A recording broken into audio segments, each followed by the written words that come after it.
Hello there, welcome to the final episodes of Putting Dr. G on the Spot in the year of 2023. This episode, we're going to talk about the big one, which is the penile lengthening.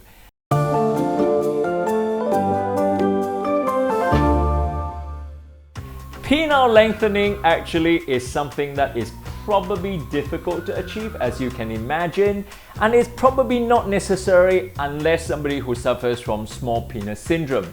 However, many men probably has a condition called locker room syndrome, which you compare yourself with others and started having inferior complex.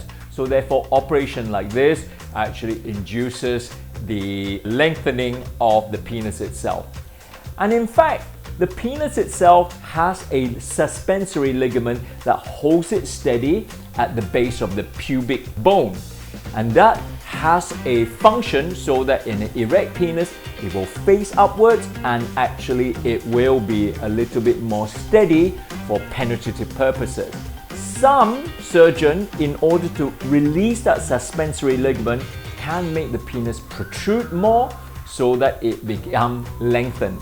In fact, it hasn't really lengthened it too much. It only lengthened it by about 1 to 1.5 centimeter. But for some men, this already is sufficient.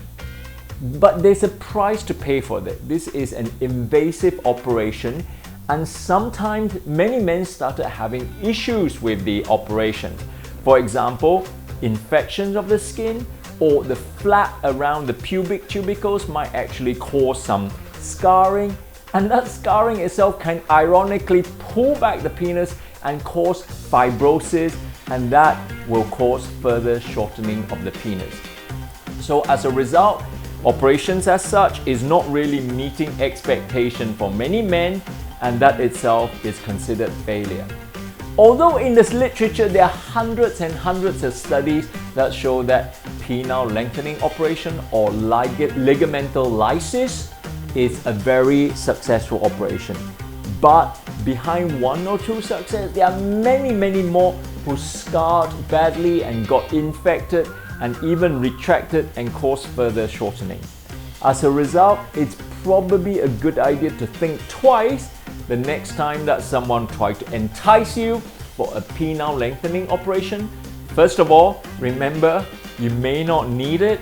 Secondly, after it's done, the consequence may be permanent and you might suffer from lifelong disfigurement or even shortening of your penis.